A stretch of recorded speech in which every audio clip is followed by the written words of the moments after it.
Fine. I think आवाज आ रहा है आप सब तक। Yes, okay, nice. तो हरे कृष्णा, आप सबको मेरा दंडवत प्रणाम। तो let me give me a second. Yes, now fine. So Hare Krishna, आप सबको मेरा दंडवत प्रणाम। तो आज के श्रीमद् भागवतम के सेशन में आप सबका स्वागत है। तो आज हमारा जो चैप्टर है 12th है, पहले स्कंद का नया चैप्टर है। जिन लोगों ने 11 चैप्टर नहीं पढ़े हैं तो वो यहाँ से भी शुरू कर सकते हैं। और आई विल रिकमेंड कि पुराने श्लोकास को आप रिवाइज कर लीजिए या जो मिस हो गया है उनको कवर कर लीजिए। तो आज हम नई शुरुआत करते हैं नए चैप्टर के साथ, दैट इज 12th चैप्टर, जिसका टाइटल है बर्थ ऑफ एम्परर परीक्षित, सम्राट परीक्षित का जन्म, महाराज परीक्षित। ठीक है, तो उसका आज हम टास्क स्टार्ट करते हैं। करें हम? क्या आप सब तैयार हैं? ओम नमो भगवते वासुदेवाय। ओम नमो भगवते वासुदेवाय। ओम नमो भगवते वासुदेवाय। नारायण नमस्कृत्य नरं चैव नरोत्तमं देवीं सरस्वती व्यासं ततो जयमुदीरये। नष्टप्रायेषु बद्रेषु नित्यं भागवत सेवया भगवते उत्तम श्लोके भक्तिर्भवति नष्टके। Okay fine. तो चलिए,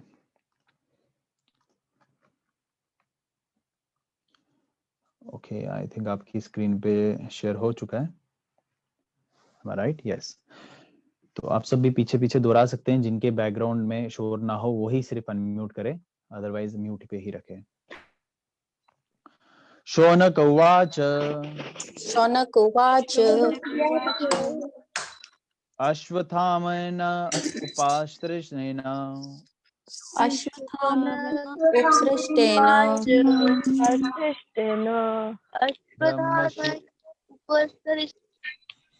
ब्रह्मशीर्षेण ते उरुतेजसा ब्रह्मशीर्षणा उरुतेजसा उत्तराय हता गर्भ उत्तराय हतः गर्भः ईशेन अजीविता पुनः। ईशेन आजीवितः आसमी है गीता कृष्णा। क्या क्या बैकग्राउंड में बड़ा शोर आ रहा है? ओके ओके, तो चलिए अभी हम पहला श्लोका इस चैप्टर का शुरू करते हैं। शौनक मुनि ने क्या कहा? शौनक मुनि ने कहा, महाराज परीक्षित, अनुवाद और तात्पर्य शिला प्रभुपाद के द्वारा, शिला प्रभुपाद की जय। शौनक मुनि ने कहा, महाराज परीक्षित की माता उत्तरा का गर्भ अश्वत्थामा द्वारा छोड़े गए अत्यंत भयंकर तथा अजय ब्रह्मास्त्र द्वारा विनष्ट कर दिया गया, लेकिन परमेश्वर ने महाराज परीक्षित को बचा लिया। Sorry. The sage Sonaka said the womb of Uttara, mother of Maharaj Parikshit, was spoiled by the dreadful and invincible Brahmastra weapon released by Ashwatthama, but Maharaj Parikshit was saved by the Supreme Lord. तात्पर्य शुरू करते हैं, उससे पहले हम मंगलाचरण कर लेते हैं। ओम अज्ञानं तिमिरमिन्दस्य ज्ञानञ्जनशलाकया चक्षुर्मृतं येन तस्मै श्री गुरुवे नमः। श्री चैतन्य मनोविष्टं स्थापितं येन भूतले स्वयं रूपकदा मह्यं ददाति स्वपदनित्यम्। वन्देऽहं श्रीगुरु श्रीयुतपदकमलं श्रीगुरुं वैष्णवंश्च श्रीरूपां साग्रजतं सहगणा रघुनाथं तं सजीवं साद्वैतं सावधूतं परिजनसहितं कृष्ण चैतन्य देवं श्री राधा कृष्ण पद सगन ललिता श्री विशाखान्वितं सच। हे कृष्ण करुणा सिंधु दीन बंधु जगतपते गोपेश गोपिका कांत राधा कांत नमस्तुते। तप्त कांचन गौरांगी राधे वृंदावनेश्वरी वृषभानुसुते देवी परमामि हरि प्रिय। हे वांछा कल्पतरुभ्यश्च कृपा सिंधु वैवश पतितानां पावनेभ्यो वैष्णवेभ्यो नमो नमः। विष्णुपदाय कृष्णपृष्ठाय भूतले श्रीमद्भक्तिवेदांत स्वामी निति नामिने नमस्ते सरस्वती देवे गौरवाणी प्रचारिणे निर्विशेष शून्यवादी पाश्चात्य देशतारिणे जय श्री कृष्ण चैतन्य प्रभु नित्यानंद, श्री अद्वैत गदाधर शिवासादि गौर भक्त। हरे कृष्ण कृष्ण कृष्ण हरे हरे, हरे राम राम राम हरे हरे। ओके, तो आज प्रिया माता और रेणु माता जी का टर्न है। प्रिया माता, आप कृपया करके पढ़ लीजिए वाला तात्पर्य। हरे कृष्ण प्रभु जी। हरे कृष्ण। तात्पर्य पढ़ना है ना प्रभु जी? जी जी। तात्पर्य, नैमिषारण्य के वन में एकत्रित हुए ऋषियों ने सूत को स्वामी से महाराज परीक्षित के जन्म के विषय में प्रश्न किया, लेकिन इस वार्ता के बीच अन्य विषयों की चर्चा की गई, जैसे कि द्रोण पुत्र द्वारा छोड़े गए ब्रह्मास्त्र, अर्जुन द्वारा उसे दंड, रानी कुंती देवी की प्रार्थना, पांडु द्वारा भीष्म देव के पास जाना, उनकी प्रार्थनाएं, तत्पश्चात द्वारका के लिए भगवान का प्रस्थान इत्यादि। फिर कृष्ण का द्वारका आना तथा 16,000 रानियों के साथ निवास करने इत्यादि की भी चर्चा की गई। सारे ऋषि मुनि इन विवरणों के सुनने में लीन थे, किंतु अब वे अपने मूल विषय पर लौटना चाह रहे थे। अतएव शौनक ऋषि ने इस तरह की जिज्ञासा की। इस तरह अश्वत्थामा द्वारा छोड़े गए ब्रह्मास्त्र की चर्चा फिर से आ गई। हरे कृष्णा प्रभु जी। ओके, हरे कृष्ण। हाँ, तो सिंपल था ये, कुछ मुश्किल नहीं होगा इसमें समझने के लिए। तो एनीवेज किसी को होता है तो दे can ask the question later on. अब चलो, अभी हम सेकंड श्लोका पे चल लेते हैं कि क्या हुआ। यहाँ पे हमें देखने को मिला कि शौनक मुनि सवाल कर रहे हैं। हालांकि अब वो जिज्ञासा कर रहे हैं कि अब जो उन्होंने स्टोरी वहां पे पीछे एंड से हमने देखा कितनी सारी स्टोरी चली थी सवाल के पीछे पीछे। भगवान पहले कुंती महारानी, फिर महाराज युधिष्ठिर, फिर भगवान द्वारिका के में प्रवेश करते हैं। नाउ अब वापस टॉपिक पे आया जा रहा है परीक्षित महाराज के, तो उस पे ही सवाल उठाया जा रहा है। Now these are the questions. Okay, तो अभी हम रेणु माता जी से रिक्वेस्ट करेंगे कि रेणु माता जी अगर जुड़ चुके हैं तो वो इस नेक्स्ट श्लोका को प्लीज पढ़ें। हरे कृष्णा। हरे कृष्ण माता जी। तस्य जन्म महाबुद्धे कर्माणि च महात्मनः निधनं च यथेवासीत् स प्रेत्य गतवान् यथा। अत्यंत बुद्धिमान तथा महान भक्त महाराज परीक्षित उस गर्भ से कैसे उत्पन्न हुए, उनकी मृत्यु किस तरह हुई और मृत्यु के बाद उन्होंने कौन सी गति प्राप्त की। तात्पर्य, कम से कम महाराज परीक्षित के पुत्र के जीवन काल तक हस्तिनापुर का राज्य, अब दिल्ली, सारे विश्व का सम्राट होता था। महाराज परीक्षित की रक्षा उनकी माता के गर्भ में भगवान द्वारा की जा चुकी थी। अतः वे एक ब्राह्मण पुत्र के शाप से, अकाल मृत्यु से वे निश्चित ही बचाए जा सकते थे। चूंकि महाराज परीक्षित द्वारा राज्य संभालने के बाद ही कलयुग ने अपना कार्य करना शुरू कर दिया था, अतः इसके पहले इसका जो पहला कुलक्षण प्रकट हुआ वह था इतने बुद्धिमान तथा भक्त राजा महाराजा परीक्षित का शापित होना। राजा तो असहाय नागरिकों का रक्षक होता है और उन सबका कल्याण, शांति तथा संपन्नता उसी पर निर्भर रहती है। दुर्भाग्यवश पतित कलयुग के बहकावे में आकर एक अभागे ब्राह्मण पुत्र द्वारा निर्दोष महाराज परीक्षित को लांछित कराया गया और इस तरह राजा को 7 दिनों में अपनी मृत्यु के लिए तैयार होना था। महाराज परीक्षित विष्णु द्वारा रक्षा किए जाने के लिए विशेष रूप से विख्यात हैं। अतएव जब एक ब्राह्मण पुत्र ने उन्हें वृथा ही शाप दे डाला, तब भी वे यदि चाहते तो अपनी रक्षा के लिए भगवान की कृपा का आवाहन कर सकते थे, किंतु शुद्ध भक्त होने के कारण उन्होंने ऐसा नहीं करना चाहा। शुद्ध भक्त कभी भी भगवान से अनावश्यक कृपा याचना नहीं करता। महाराज परीक्षित को ज्ञात था और अन्य लोगों को भी पता था कि ब्राह्मण पुत्र द्वारा दिया गया शाप अवैध है, किंतु वे उसका प्रतिकार करना नहीं चाहते थे, क्योंकि वे यह भी जानते थे कि कलयुग का शुभ आरंभ हो चुका है और इस युग का पहला लक्षण भी अत्यंत प्रतिभावान ब्राह्मण जाति के पतन के साथ प्रकट हो चुका है। वे काल प्रवाह के मार्ग में बाधक बनना नहीं चाह रहे थे, अपितु वे खुशी खुशी और उचित ढंग से मृत्यु वरण करने के लिए तैयार थे। वे भाग्यशाली थे कि मृत्यु के लिए तैयारी करने के लिए उन्हें कम से कम 7 दिन का समय मिला था। अतएव उन्होंने इस समय का सदुपयोग परम संत तथा भगवत भक्त सुखदेव गोस्वामी के सानिध्य में किया। हरे कृष्णा। हरे कृष्ण माता जी।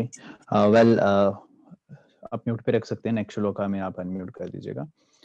हाँ, तो well this is a very important verse just because इसमें बहुत सारी इंपॉर्टेंट पॉइंट्स को मेंशन किया गया है। फर्स्ट ऑफ ऑल हम यहाँ पे पढ़ेंगे due to the will of the son of a Brahmana, कि ब्राह्मण पुत्र की इच्छा से। यहाँ पे अश्वत्थामा को ब्राह्मण का पुत्र कहलाया जा रहा है, ब्राह्मण नहीं कहलाया जा रहा है। तो यहाँ पे हमें समझना है, जो पिछले अध्याय में भी हमने समझा कि ब्राह्मण कुल में जन्म लेने वाले ब्राह्मण नहीं होते हैं, उनको ब्राह्मण का रिश्तेदार कहा जा सकता है, ब्राह्मण का पुत्र कहा जा सकता है। आप समझ रहे हैं इन पॉइंट्स को? जो नए भक्त हैं या नई बार ये फिलॉसफी को सुन रहे हैं, हम श्रीमद् भागवतम के इस इन डीप पॉइंट्स को मेंशन और समझने का प्रयास करते हैं श्रील प्रभुपाद की कृपा से। जिस मान लीजिए अगर किसी घर पे पिता और माता डॉक्टर है, तो क्या उनका संतान बच्चा जो होगा वो डॉक्टर बनेगा? पक्का है? 100% है? नहीं, चांसेस हो सकते हैं, 70-80% हम चांसेस लगा सकते हैं, क्योंकि उनको वैसा एनवायरनमेंट मिलेगा, एम्बियंस वैसा मिलेगा कि there are certain possibilities, situations हो सकती हैं, सर्कमस्टांसेस वैसे हो सकते हैं जो उनको फेवरेबल हो, but that is not possible. वो डॉक्टर का बेटा डॉक्टर ना बन के कोई चोर बन जाए। तो वैसे अश्वत्थामा द्रोणाचार्य के पुत्र होते हुए भी वह उन्होंने कार्य जो किया सही नहीं किया। वो अश्वत्थामा इसलिए ब्राह्मण के पुत्र कहलाएगा, ब्राह्मण नहीं। तो इसलिए उनको काफी सब कुछ देखना पड़ा। एनीवेज, समझ में आया पॉइंट को? ये पॉइंट समझ में आया। नेक्स्ट पॉइंट इज कलयुग के प्रभाव में, और हाँ, कलयुग के प्रभाव में ये सारी चीजें हुई। कलयुग के प्रभाव में बहुत सारी चीजें हो जाती हैं। महाराज परीक्षित की इसमें कोई गलती नहीं थी, क्योंकि कलयुग का प्रभाव था, तो उनसे ऐसी सिचुएशंस हो गई। लेकिन बट जो एक और ब्राह्मण के पुत्र थे, उन्होंने इनको श्राप दे दिया। वो भी करनी थी, भगवान लीला रचा रहे हैं। और यहाँ पे बताया जा रहा है कि महाराज परीक्षित एक भगवान के शुद्ध भक्त थे। वो चाहते तो इस शाप को खत्म कर सकते, जहां महाराज परीक्षित को बचाया भगवान ने ब्रह्मास्त्र से, तो इतनी छोटी चीज से नहीं बचा सकते थे क्या भगवान? बचा सकते थे, बट ऐसा महाराज परीक्षित ने ना इच्छा की, और महाराज परीक्षित को इन सारी चीजों की चिंता नहीं थी, क्योंकि वो शुद्ध भक्त थे। शुद्ध भक्तों को जन्म मृत्यु जरा व्याधि की चिंता नहीं होती, ना ही उनको वो सताती है। बाहरी रूप से हमें लगता है कि वो उनको सता रहा है, लेकिन असल में उनको नहीं सताते। ओके, तो वो इसको खत्म कर सकते थे, नहीं किया, क्योंकि ये भी हमें समझाने के लिए यहाँ पे भगवान ने लीला रची। और उन्होंने मृत्यु समय में जो 7 दिन थे, 7 दिन में उनको शरीर छोड़ना था, तो क्या किया उन्होंने? श्रीमद् भागवतम का श्रवण किया। तो अगले श्लोका में हमें देखने को मिलता है श्रवण और कीर्तन में कितना ज्यादा वैल्यू है, कितना ज्यादा महिमा है। तो जो लोग श्रीमद् भागवतम का अध्ययन नहीं करते, उनके लिए ये मीनिंगफुल वर्स हो सकता है, और जो लोग कर रहे हैं उनके लिए इंस्पायरिंग हो सकता है कि हम लोग अच्छा ही कुछ कर रहे हैं 8 से 8:30 के बीच में। और ऑफ कोर्स जब कर रहे हैं तो वो भी अच्छा ही टाइम है। जो भी काम कृष्ण को संबोधित करते हुए कर रहे हैं वो अच्छा कार्य है। नाउ यहाँ पे कलयुग की प्रभाव की बात हो रही है, तो इस श्रीमद् भागवतम के पहले स्कंद के 12वें अध्याय के दूसरे श्लोक में, तो कलयुग के प्रभाव के रिगार्डिंग मुझे एक कहानी जो ध्यान में आई है, मैं आप सबके साथ शेयर करना चाहता हूँ, जो आपको पता चलेगा कि कलयुग की इंडिकेशंस क्या होती है। तो कलयुग को ना 5 प्रकार की इंडिकेशंस जैसे एक यहाँ पे इंडिकेशन देखने को मिल गया कि ये कलयुग का प्रभाव था, तो इसलिए एक गलती हो गई। ऐसे ही कलयुग के और 5 निशानियां हैं जो इंडिकेशंस है कि कलयुग आ रहा है। ये कहानी हमें देखने को मिलती है, ये कथा हमें देखने को मिलती है युधिष्ठिर महाराज और भीम की। क्या हाँ, भीम की। तो इस कथा में क्या होता है कि जब ये इनको राज्य मिल जाता है पांडवों को, तो जो भीम होते हैं उनकी जिज्ञासा होती है कि महाराज युधिष्ठिर ही हमेशा राज्य को संभालते हैं, मतलब जो किंगडम है उनकी ही हमेशा चलती है, ऑर्डर उन्हीं का निकलता है, तो क्यों, क्या मैं काबिल नहीं हूँ? क्या मुझे ये लोग समझते हैं कि मैं सिर्फ फाइट कर सकता हूँ? क्यों मैं भी तो कर सकता हूँ वो जो वो कर रहे हैं। तो उनका इच्छा हुई क्यों ना मैं चेयर पे बैठूं उस दिन, और डिसीजन, लोगों की सिचुएशंस, लोगों की प्रॉब्लम्स जो हैं उनका समाधान निकालूं। तो महाराज युधिष्ठिर को जब उन्होंने ऐसा बताया, तो युधिष्ठिर महाराज ने बोला कि कोई बात नहीं, दैट्स ओके, आप आना चाहते हो संभालो, कोई बात नहीं, एक दिन के लिए क्या, आप 1 हफ्ते के लिए रहो। तो भीम का तो 1 दिन की ही जिज्ञासा थी। तो वो जब बैठे उनके भाग्य में उस दिन वो दिन अच्छा नहीं था। हालांकि एक कथा है तो इसलिए हमें बहुत सारी चीजें सीखने को मिल जाती है कि क्या हुआ जब पहला कोई एक प्रजा में से एक कोई गरीब सा इंसान किसान आता है और उनसे बोलता है महाराज महाराज एक बहुत बड़ा अनर्थ हो गया, बहुत बड़ी विडंबना हो गई, सिचुएशन क्रिएट हो गई। बोलते क्या हो गया बताओ, मैं इसका समाधान ढूंढूंगा। बोलते क्या हुआ, फ्रंट टायर जो आप खेत के साथ वो जो बॉर्डर्स लगाते हैं ना, किसी को पता हो हिंदी में क्या बोलते हैं उसको, फ्रंट टायर जिसको बोलते हैं, जालियां टाइप की आप बोलेंगे, एक झाड़, यस झाड़ I can say is a correct word. झाड़ जब लगाते हैं तो वो खेत के साथ जो झाड़ लगी थी वो उसने मेरी पूरी फसल खा ली। जो झाड़ लगी थी, फ्रंट टायर्स लगे थे, उसने पूरी फसल खा ली। तो बोलते ऐसे कैसे हो सकता है, वो तो प्रोटेक्ट करने के लिए बना होता है ताकि कोई पशु ना आ जाए या कोई दुश्मन ना आ जाए कि उसको खराब ना कर सके फसल को, तो प्रोटेक्शन के लिए होता है, ऐसा तो इम्पॉसिबल नहीं है। तो भीम वहां गए, उन्होंने देखा सच में ऐसा हुआ है। तो ये देख के वो भी कंफ्यूज हो गए। तो उन्होंने बोला चलो कोई बात नहीं, गिव मी अ टाइम, मैं इसके बारे में सोचूंगा and we will find a solution for it. ऐसा हुआ। तो वो गए, सोच ही रहे थे तो दूसरा बंदा भी आ गया उनकी प्रजा से। दूसरा एक मनुष्य आए तो उन्होंने बोला महाराज एक बहुत बड़ा अजीबोगरीब हरकत हो गई। बोलते क्या हुआ? बोलते क्या हुआ कि पानी की एक बोतल से मैंने 4 गिलास भरे, खाली 4 गिलास पानी की एक पानी की बोतल से खाली 4 गिलास भरे, लेकिन वो जो 4 गिलास थे उससे पानी की बोतल वापस नहीं भरी। तो भीम बोलते क्यों यार, मतलब मेरा मजाक उड़ा रहे हो क्या? आज मेरा फर्स्ट डे और इतने अजीबोगरीब सवाल उड़ ले आ रहे हो। तो उन्होंने बोला ठीक है, give me a time, I will think about it. ऐसा कैसे हो सकता है, ये तो पॉसिबल नहीं है। तो उन्होंने बोला कुछ साइंस होगा इसके पीछे, तो उन्होंने इसके लिए भी टाइम ले लिया। तो वो इन बारे में सोच ही रहे थे, तीसरा बंदा भी आ गया। तो बोलते महाराज, वो रोते रोते हुए कि मैंने ऐसी चीज देखी जो पॉसिबल ही नहीं है, जिसपे आप विश्वास ही नहीं करोगे। बोलते हम करेंगे, आप बताओ तो सही क्या सिचुएशन हुई। बोलते महाराज मैंने देखा एक सुई की जो नीडल में जो छेद सा होता है, एक गैप जो होता है, उस सुई की छेद में से एक हाथी निकल गया। पहले तो सब लोग हंसने लगे, बोलते ऐसे कैसे पॉसिबल उसका। बोलते नहीं सच में निकला, लेकिन आप पूरी कथा तो सुनो क्या बता रहा हूँ मैं। बोलते उस सुई की छेद में से पूरा हाथी निकल गया, लेकिन निकल तो रहा था लेकिन उसकी दुम फंस गई। सब लोग और जोर जोर से हंसने लगे, जब हाथी निकल गया तो अब दुम ही फंसनी थी क्या? तो ये देख के भी काफी सब लोग हंसने लगे, लेकिन उन्होंने समझाया उनको कि ऐसा हुआ है, पॉसिबल हुआ है। मतलब और भी लोगों ने देखा, तो ये सब बताया भीम को और बाकी सब लोगों को। तो सब लोग इस चीज को लेके बहुत कंफ्यूज हो गए और हंस भी रहे थे। बड़ी फनी सी चीज हो गई ना, एक सुई की छेद से हाथी निकल गया और पूंछ फंस गई। यहाँ तो पहले तो पॉसिबल है कि हाथी नहीं निकले, फिर पूंछ क्यों फंस गई हाथी की? तो ये देखने के लिए उन्होंने बोला कि चलो we will think about these 3 अजीबो गरीब क्वेश्चंस। नो, अब एक चौथा बंदा भी आ गया। वो रोते रोते हुए काफी दुख में आया। बोलते हैं कि महाराज ऐसा हुआ, मेरी गाय ने अपना बछड़ा खा लिया। तो ये देख के तो सब लोग बोल रहे अनएक्सपेक्टेड है। गाय तो सब सब जीव जंतुओं को अपना संतान मानती है, और गाय अपने बछड़े को कैसे खाती है? अलग पशुओं के अलग सुना है, बहुत सारे जो वाइल्ड एनिमल्स होते हैं वो खाते हैं, लेकिन गाय का तो किसी ने सुना नहीं है। तो ये देख के बोला कि ये सिचुएशन कैसे हो सकती है। तो इस चीज के रिगार्डिंग भीम काफी कंफ्यूज हो गए और क्रोधित भी हो गए। बोलते ये कैसे, मेरे मेरे मेरे को ही ऐसे क्वेश्चंस फेस करने थे क्या?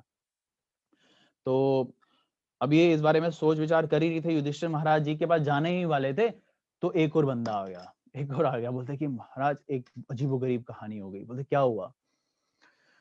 बोलते क्या हुआ, मैं रास्ते में आ रहा था, मेरे साथ एक धागा था, एक बहुत बढ़िया धागा था, एक थ्रेड था। तो वो पहाड़ में फंस गया। तो बोलते अब क्या इसमें, क्या ये कौन सा सवाल है? बोलते पहाड़ में फंस गया। अब मैंने वो धागा ऐसे खींच दिया तो पहाड़ टूट गया और गिर गया, और गिर भी गया। तो सब लोग बोलते हैं ये कैसे पॉसिबल हो सकता है? तो भीम से रहा ना गया, उन्होंने गए युधिष्ठिर महाराज जी का, बोलते मुझे समझ नहीं आ रहा, फर्स्ट डे में ऐसे सवाल देखने को मिल रहे हैं, क्या आपको ऐसे देखने को मिलते हैं? तो युधिष्ठिर महाराज जी ने बिठाया, धर्मराज कहा जाता है उनको, उन्होंने बोला कि सुनो। उन्होंने बिठाया, उसके विचार, उसके पूरा उसके रिगार्डिंग एक इन्वेस्टिगेशन और सोच विचार किया, और उन्होंने फिर उनको बताया सुनो इसके पीछे क्या राज है, ये कलयुग की 5 निशानियां हैं। तो अब ध्यान से सुनिएगा, क्या कलयुग की 5 निशानियां। तो उन्होंने बोला पहला सवाल क्या था, जो तुमने बताया कि जो फसल की झाड़ है, फ्रंटाइज है, उसी ने पूरी फसल खा ली, ऐसा था? बोलते हाँ ऐसा था ना, आप सबको याद है, ऐसा ही बोला। तो इसका मतलब ये है, जब कलयुग आएगा, जो राज्य होगा, जो स्टेट होगा, जो रक्षक वही भक्षक होंगे, जैसे मिनिस्टर्स, राजा वाजा वही अपनी प्रजा को खाते जाएंगे, निगल जाएंगे, खत्म कर देंगे। इतना करप्शन बढ़ता जाएगा कि बात ही छोड़ दो, टैक्स के नाम पे एक बिजनेस स्टार्ट कर दिया जाएगा। टैक्स देखो कितना टैक्स लेते हैं, कहाँ जाता है वो, देखो बहुत ज्यादा टैक्स लेते हैं। तो ये देखे भीम यहाँ समझे, बोलते अच्छा ये ऐसा है। अब बोलते दूसरा, एक पानी की बोतल से 4 गिलास भर गए, लेकिन वही 4 गिलास से वापस पानी की बोतल भरी ही नहीं जा रही है, तो ये कौन सा साइंस है? बोलते ये भी कलयुग की दूसरी निशानी है कि जो एक माँ बाप है, पेरेंट है, वो 4 क्या 400 बच्चों को संभाल लेगा, लेकिन जो 4 बच्चे हैं वो वापस अपने माँ बाप को नहीं संभाल पाएंगे।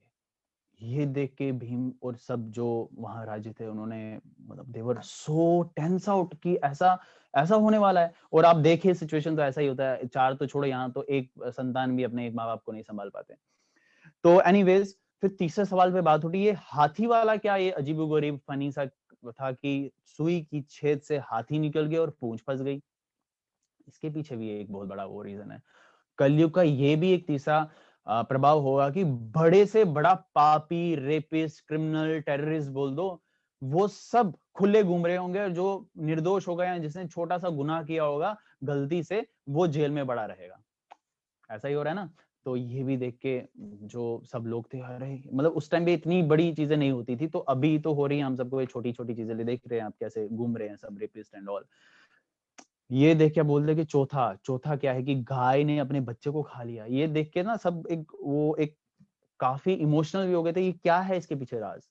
उन्होंने बोला इसके पीछे ये राज है कि कलयुग का चौथा प्रभाव ये भी होगा कि जो माताएं होगी वो अपने संतान को मार देगी। अबॉर्शन जिसको कहा जाता है, भ्रूण हत्या जिसको कहा जाता है, और जो कि सबसे बड़ा एक one of the biggest crime है, पाप है शास्त्रों के द्वारा। हमारे यहाँ पे ना हो, लेकिन शास्त्रों के द्वारा बहुत बड़ा क्रिमिनल एक्ट है। ऐसा होगा कि जो माँ होगी वही अपने बच्चों को मारेगी। और अबॉर्शन की बात ही नहीं करो, अब if you can Google it, आपको पता चल जाएगा कि 1 मिनट में कितने अबॉर्शन होते हैं। तो अब बोला ये 4 देख के ना सब पजल्ड हो गए, सब लोग मायूस हो गए, जैसे आप लोग, मुझे फील हो रहा है यहाँ से कि आप भी शांत बैठे होंगे। तो 5वां बोला, अब ये 5वां क्या था, इसके पीछे भी कुछ ना कुछ राज होगा कि एक धागे से पहाड़ गिर गया, है ना, एक धागा से पहाड़ में फंस गया और धागे को खींचा तो पहाड़ टूट गया। तो उन्होंने बोला है कि कलयुग में बड़े से बड़ा पाप किसी ने कर दिया हो, लेकिन भगवान की शुद्ध तरीके से शरणागति ले लेता है, हरि नाम संकीर्तन कर लेता है, वो उस धागे के समान है कि हरि नाम संकीर्तन से बड़े से बड़ा पाप उस पहाड़ की तरह ही क्यों ना हो, वो टूट जाएगा। ये कलयुग का सबसे बड़ा है। तो इसलिए कहा जाता है हरे नामई हरे नामई केवलम, कि कलयुग में सिर्फ हरि का ही नाम लो, बाकी सब तुम छोड़ दो। कार्य करने हैं लेकिन कृष्ण को संबोधित करते हुए करो। बाकी सब जो तप यज्ञ सब कुछ देखने को मिल रहा है ना, वो सब कुछ सेंटराइज करो कृष्ण को, और कृष्ण का नाम लो। हरे कृष्ण कृष्ण कृष्ण हरे हरे, हरे राम राम राम हरे हरे। शास्त्रों में बताया गया है ये 16 अक्षरों का महामंत्र हरे कृष्ण महामंत्र कहा जाता है। बाकियों को अलग अलग मंत्र से संबोधित किया गया है, इसको महामंत्र कहा गया है। इस महामंत्र की वैल्यू इतनी ज्यादा है कि कलयुग में तो ये इजीली मिल जाए, और जो इसका जप कर ले उसको इजीली कृष्ण भी मिल जाए। हालांकि कृष्ण को प्राप्त करना बहुत बड़ी बात होती है, बहुत बड़ी बात। It is not that much easy as we think of, लेकिन but we have to work it out कि अगर हम ऐसा हरि नाम संकीर्तन करें तो बड़े से बड़ा पाप खत्म हो सकता है। So this is an opportunity for myself, for me, you and others, that we can like chant Krishna's name and go back home, back to Godhead, है ना। तो अभी हमें एक और चीज यहाँ देखने को मिलती है कि देखिए, being fortunate he got at least 7 days, Maharaj Parikshit को 7 दिन मिलते हैं to prepare himself to meet death. So he properly utilise the time in association of Sukhdev Goswami, the great saint and devotee of the lord. कितना सुंदर है ना कि उन्होंने क्या किया, 7 दिन मिले, शुद्ध भक्त के पास जाओ। तो अगर हमें कृष्ण भावना अमृत में आगे बढ़ना है तो क्या करना है, शुद्ध भक्त की शरण लेनी है। भगवान भगवत गीता में भी तो यही बोलते हैं कि हमें गुरु की शरण लेनी है और उनसे जिज्ञासा पूर्वक सवाल पूछने हैं, सबमिसिवली पूछनी है, चैलेंजिंग वे में नहीं पूछने हैं, ताकि हमें पता चले कि हमारा संबंध क्या है कृष्ण से और उसको स्थापित कैसे किया जाए। चलिए अभी हम नेक्स्ट श्लोका पे चलते हैं। इसी के साथ आई विल रिक्वेस्ट रेणु माता जी की आप वापस पढ़े, आपको मैंने को होस्ट बनाया, अगर आप जुड़े हैं अभी भी तो आप इस थर्ड वर्स को कंप्लीट करें जो आपकी स्क्रीन पे है।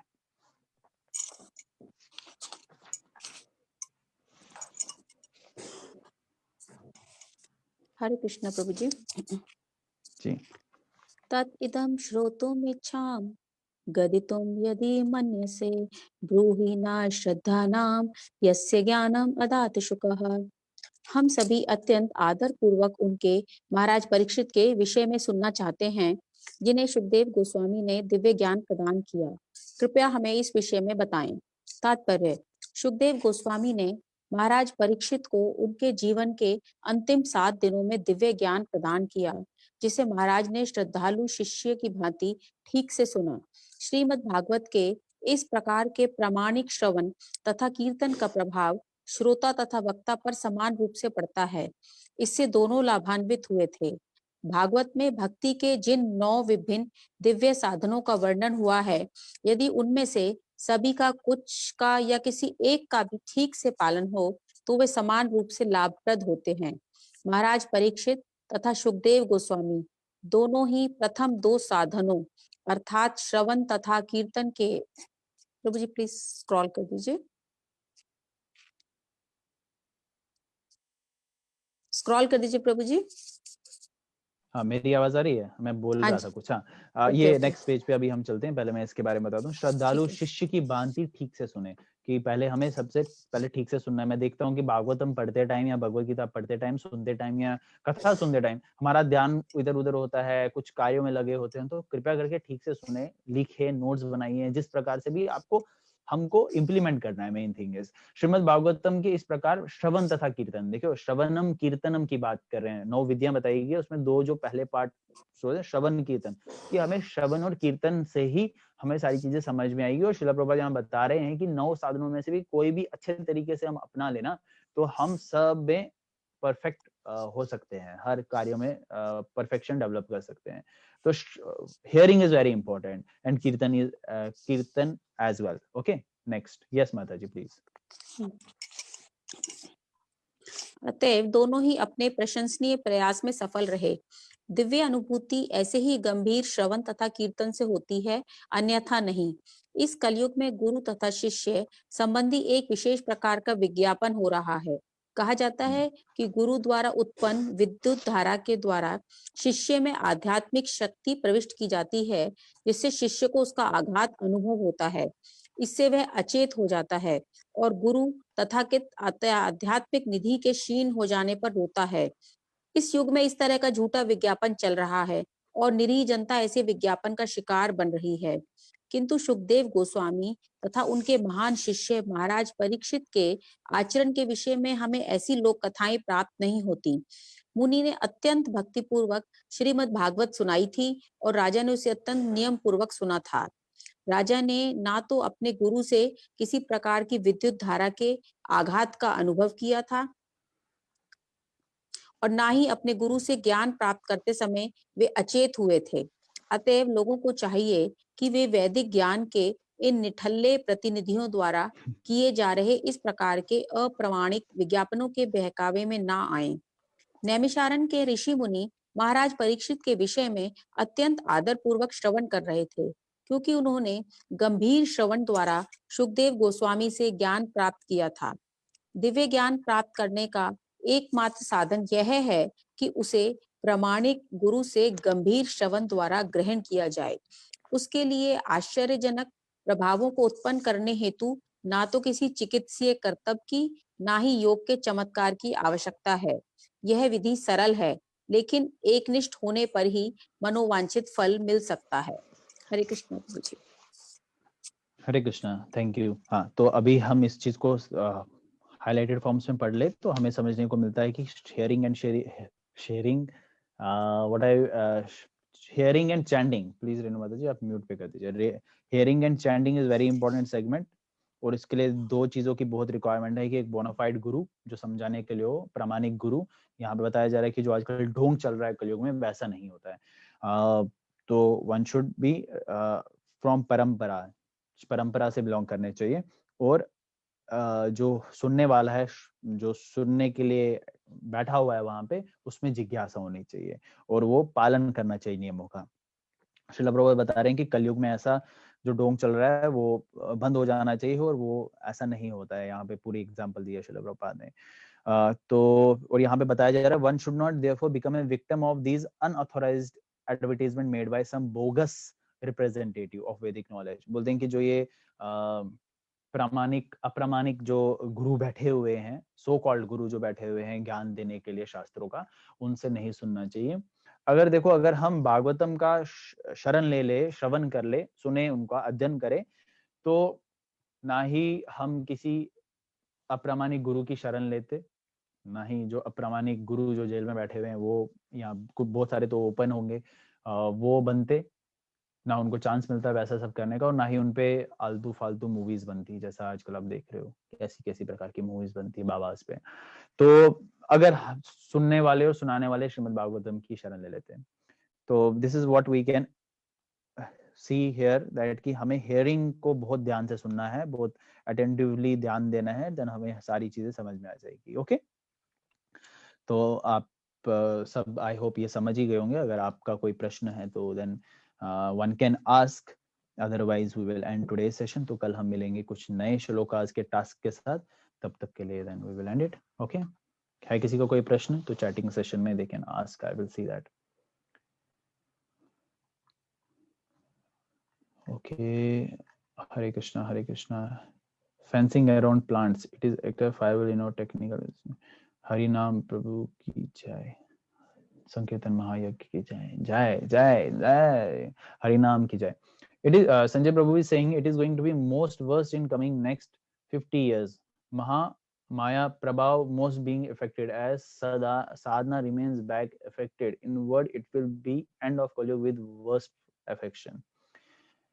Okay, worst affection. Anyways, yes, ये worst ही होगा, ये best नहीं होगा, लेकिन ISKCON will be there to save millions of the soul. आध्यात्मिकता में आगे बढ़ने के लिए श्रील प्रभुपाद के द्वारा, अन्य वैष्णव द्वारा जो भी प्रामाणिक संस्थाएं हैं वो रहेंगी उनको बचाने के लिए अगले लगभग 10,000 साल तक। ठीक है, but anyways for us we are having a opportunity to go back home, back to God right now. तो why to wait for other many years. तो इसी जन्म ये हमारी लास्ट मनुष्य जीवन होना चाहिए, उसके बाद हम सब गोलोक धाम जाने चाहिए और श्रील प्रभुपाद की सेवा कर सके। Okay, Hare Krishna. Anything else, किसी को कुछ पूछना है तो then they can unmute themselves, वहां पे आप डायरेक्टली अनम्यूट कर, अगर किसी को कुछ पूछना है तो अनम्यूट करके पूछ सकते हैं। हरे कृष्णा प्रभु जी। हरे कृष्णा प्रभु जी, मैं ये पूछना चाह रही थी, जैसे ये श्रीमद् भागवत जो है ये वही है जो सुखदेव गोस्वामी ने लिखी थी, तो लेकिन इसका अर्थ तो वही होगा, तात्पर्य सिर्फ श्रील प्रभुपाद द्वारा दिए गए हैं। जी, ठीक है जी। हाँ, श्रील प्रभुपाद के द्वारा दिए गए हैं, लेकिन श्रील प्रभुपाद ने भी वही दिए हैं जो उन्होंने सुने हैं, मतलब जो उन्होंने वैष्णव आचार्य गण से सुना है, पढ़ा है, उन्होंने भी, मतलब इट इज तात्पर्य is also from coming from Krishna himself, because it is coming through the chain. ठीक है, मींस मतलब वो जो सुखदेव गोस्वामी के भी यही तात्पर्य है। सुखदेव गोस्वामी ने तो उस टाइम पे ट्रांसलेशन वो दिया ना, श्लोका, बस खाली ट्रांसलेशन दिया हुआ है, खाली श्लोका बोला हुआ है, फिर उसके बाद अच्छा। ट्रांसलेशन देते हैं शुद्ध भक्त, फिर उसके बाद तात्पर्य देते हैं शुद्ध भक्त, टीका लिखी जाती है, कथाएं लिखी जाती है, कथा बोली जाती है, तो ताकि we can submerge ourselves into this. Source is Krishna of everything, everything is coming from Krishna actually. ठीक है, थैंक यू। ठीक है, इसलिए माता जी ने बहुत अच्छा सवाल पूछा इसमें, इसलिए हमें जब भी कुछ पुस्तक पढ़ रहे हो आध्यात्मिकता में तो हमें देखना है कि वो परंपरा से है या नहीं है। अदरवाइज आप देखोगे किताबें कितनी लिखी हुई है, एक किताब तो है मुझे देखने को मिलता है, बहुत सारे फॉलोअर्स हैं उनके भी, मैं नाम नहीं लूंगा लेकिन किताब का नाम ले लूंगा, जो समझदार हैं वो समझ जाएंगे। संभोग से समाधि तक ऐसी भी किताब है कि आप फिजिकल एसोसिएशन कैसे समाधि तक पहुंच सकते हैं, और बहुत सारे सेलिब्रिटीज उनको ज्वाइन कर चुके हैं। ऐसे ऐसे बहुत सारी भगवत गीता, महात्मा गांधी जी ने भी अपनी भगवत गीता लिखी हुई है। ऐसे बहुत सारे आपको देखने को मिलेंगे, प्रभुपाद भी बताते हैं कि बट दे आर नॉट परंपरा ना एक्चुअली। तो लेट देम डू इट। हमारे पास परंपरा से जुड़ी हुई सारी चीजें सामने हैं, इतने इजीली मिल जाती हैं, तो why not take advantage of it. And anyways मैंने कल रिवीजन के लिए चैप्टर 11 डाल दिया था यूट्यूब पे, तो अगर आप सुनना चाहो उसको तो आपका रिवीजन हो जाएगा, 11-12 मिनट में पूरा रिवीजन हो जाएगा। मैं तो इस प्रकार से सेवा करने का प्रयास कर रहा हूँ कि सबके लिए एक जर्नी इजी हो जाए, मेरे लिए भी ऑफ कोर्स। तो बस ऐसे जुड़ते रहे, करते रहे, आगे बढ़ते रहे एक साथ। कभी ऑफलाइन हो तो प्लीज कर लीजिए करें, मेरे को बहुत चिंता होती है कि आप सब करते हैं या नहीं करते हैं। ठीक है, भागवतम का, चैंटिंग का, जो भी आप साधना अपनी कर रहे हैं ना, उसको रेगुलर बेसिस पे किया करें। मैं सबसे एक साथ संपर्क नहीं कर सकता, बट मेरा प्रयास रहता है कि सबको मैं अपना बेस्ट दे सकूं जितना भी मेरा समय है। तो आप अगर कुछ कमी पेशी रह जाए तो सॉरी। ओके, तो we will end it here. तब तक के लिए धन्यवाद। आप सब अपने आप को अनम्यूट करके बोल सकते हैं, ग्रंथराज श्रीमद् भागवतम की जय। बोले his divine grace A C Bhaktivedanta Swami Prabhupada की जय। जय।